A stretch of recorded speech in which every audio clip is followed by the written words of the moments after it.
معروف عباسی خاندان کی جانب سے ہر سال کی طرح اس سال بھی حضرت مولانا محمد یوسف آستانہ عالیہ بگھار شریف کے عرس کی تقریب کا اہتمام کیا گیا۔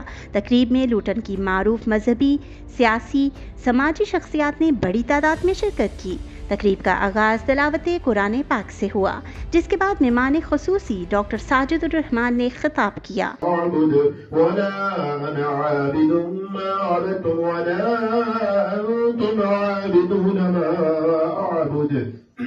لكم دينكم ولي دين. قل هو الله أحد الله الصمد لم يلد ولم يولد ولم يكن له كفوا أحد. ہمارا نام عبداللہ ہے، ہمارا نام عبد الرحمان ہے، اس لیے کہ ہم کسی مسلمان ماں باپ کے گھر میں پیدا ہوئے تھے، لیکن عملی طور پر کیا ہم رب اللہ کہنے کے جو تقاضے ہیں انہیں پورا کر رہے ہیں؟ یہی وہ فکری الہاد ہے جس کی طرف ہمارا رخ موڑ کر اس ٹریک پر لایا جا رہا ہے، اور یہ بڑی سوچ بچار کے بعد ہے۔ آپ کی مخالف قوتیں انتہائی غور و فکر کے بعد اس نتیجے پر پہنچی ہیں کہ ان لوگوں پر کارپیٹ بمنگ کی جائے، یہ پھر بھی نہیں مرتے ہیں، کہیں نہ کہیں سے کوئی چنگاری پھوٹ پڑتی ہے۔ یہ افغانستان آپ کے سامنے کتنی بمباری ہوئی، ہم جیسے لوگ سمجھ رہے تھے کہ شاید افغانستان میں تو خاک اڑ رہی ہوگی، نیست و نابود ہو گئے، لیکن میں حیران ہوا اس وقت کہ جب حرمت قرآن کے سلسلے میں دنیا بھر میں جلوس نکالے گئے تو جو سب سے بڑا جلوس تھا، وہ سب سے بڑا جلوس جو اس کی مذمت میں نکلا وہ افغانیوں کا جلوس تھا۔ وہ افغانستان میں تھا، وہ کابل میں تھا، وہ قندھار میں تھا۔ تو انہوں نے یہ سوچ کے فیصلہ کیا ہے کہ ان کو اگر مارنا ہے نا تو ان کو عقیدے کی مار دو،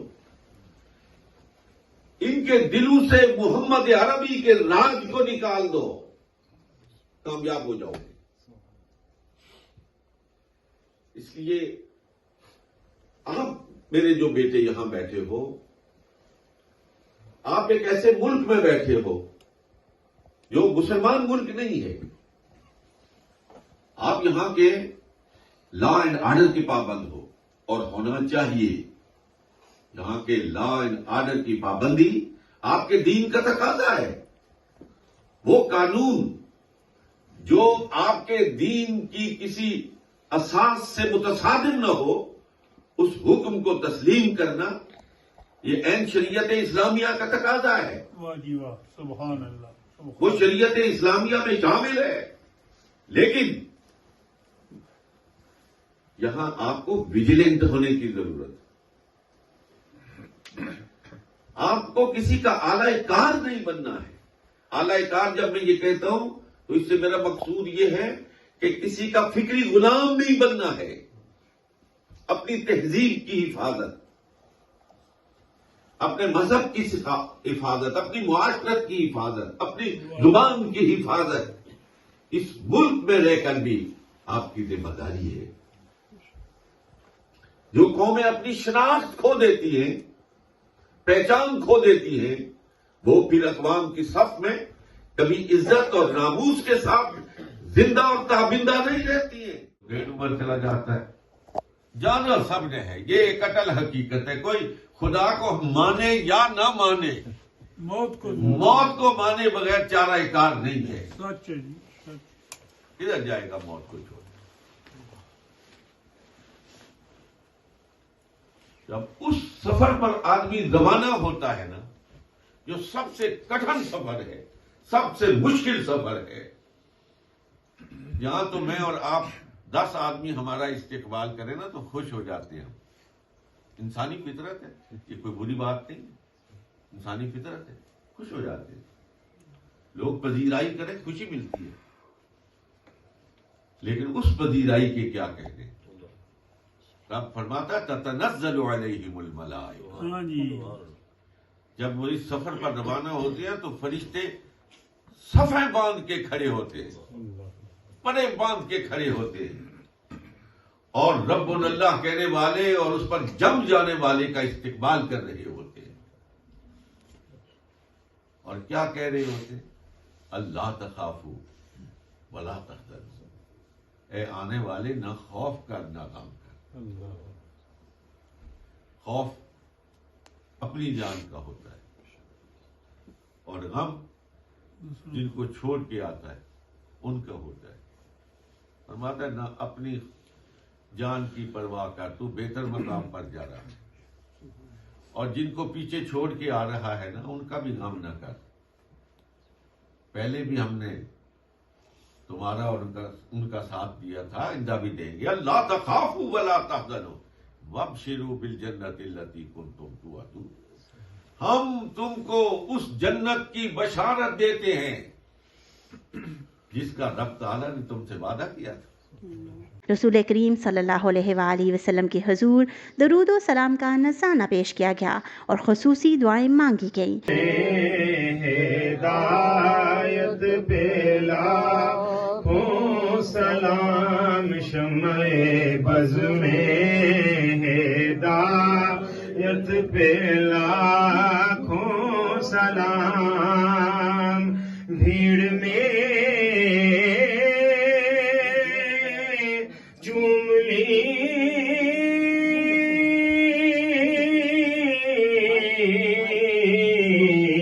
شاہ کی جالیاں، بھیڑ میں چوم لی شاہ کی جالیاں،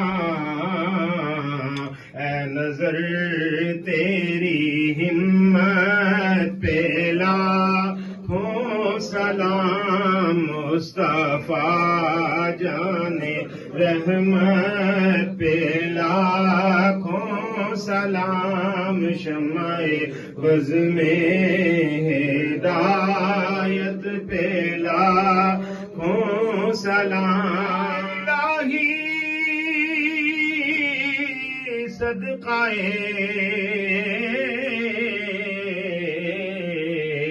زہرا بتول،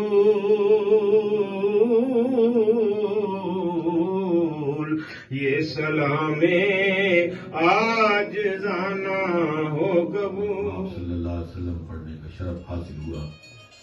مولا یہ جو عمل ہوا یہ سب تیرے فضل سے ممکن ہوا۔ رب العزت جس طرح تو نے اپنے فضل سے اسے ممکن بنایا، اسی طرح اپنے فضل عمیم سے اسے اپنی بارگاہ میں قبول فرما لے یا رب العالمین۔ ہم یہ سارا ثواب ہدیتاً آقا دو جہاں حضرت محمد الرسول اللہ صلی اللہ علیہ وسلم کی بارگاہ اقدس میں ہدیتاً پیش کرنے کی سعادت حاصل کرتے ہیں۔ مولا اسے قبول فرما لے یا رب العالمین۔ اس کے ثواب سے جمیع صحابہ کرام، اہل بیت اطہار رضوان اللہ تعالی علیہم اجمعین، تابعین تبع تابعین، اولیاء امت، صلحاء امت، مومنین کو فیض یاب فرما، اور ان سب کے وسیلہ جلیلہ بالخصوص آقا دو جہاں حضرت محمد الرسول اللہ صلی اللہ علیہ وسلم کے وسیلہ مقدسہ سے اس کے ثواب سے مشائخ بغار شریف اور بالخصوص آج کی اس تقریب کے ممدوح حضرت مولانا محمد یعقوب رحمۃ اللہ تعالی علیہ کو بہرمند فرما، ان کی قبر کو منور فرما، ان کے درجات کو بلند فرما یا رب العالمین۔ اس کے ثواب سے جملہ سلاسل کے اصفیاء اور اتقیاء کو بہرمند فرما اور ان کے درجات کو بلند فرما یا رب العالمین۔ اس کے ثواب سے عباسی خاندان کے جتنے حضرات اس دنیا سے رخصت ہوئے مرد و زن سب کو بہرمند فرما، ان کی برزخ کی منازل کو آسان تر فرما یا رب العالمین۔ روز معیشت سرکار علیہ الصلوۃ والسلام کی شفاعت حسنہ نصیب فرما یا رب العالمین۔ ہم سب تیرے فضل کے محتاج ہیں، تیرے کرم کے محتاج ہیں مولا، تیری بارگاہ میں ملتجی ہیں ہمارا دین بہتر فرما دے، ہماری دنیا بہتر فرما دے، مولا ہماری آخرت بہتر فرما دے۔ یا رب العالمین، آج کی اس مجلس کی تصدق سے بیماروں کو شفا عطا فرما دے۔ خاص طور پر میرے انتہائی محترم مخلص حاجی صاحب، حاجی محمد نذیر صاحب کو شفائے کاملہ عاجلہ سے سرفراز فرما۔ یا رب العالمین، جو جس مصیبت پہ مبتلا ہے بطفیل سید الانبیاء والمرسلین، اسے اس مصیبت سے نجات عطا فرما دے۔ اور آپ سب سے درخواست ہے کہ سب سے پہلے اپنے ملک عزیز پاکستان کے لیے دعا کیجیے۔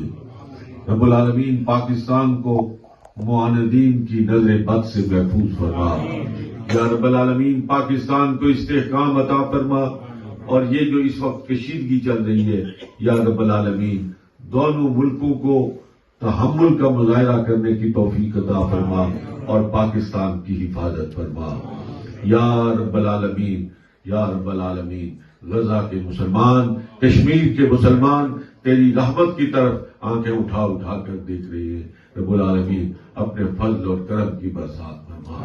یا رب العالمین، یا رب العالمین، ہم سب تیرے فضل کے لیے تیری بارگاہ میں التجا کر رہے ہیں۔ مولا، جو مراد لے کر، خالی جھولی لے کر آج اس مجلس میں آیا ہے، واپس جاتے ہوئے اس کی مراد کو، اس کی جھولی کو بھر دے۔ ربنا تقبل منا انک انت السمیع العلیم وتب علینا انک انت التواب الرحیم وتب علینا انک انت التواب الرحیم وصلی اللہ تعالی علی خیر خلقہ محمد وعلی آلہ وصحبہ اجمعین برحمتک یا ارحم الراحمین۔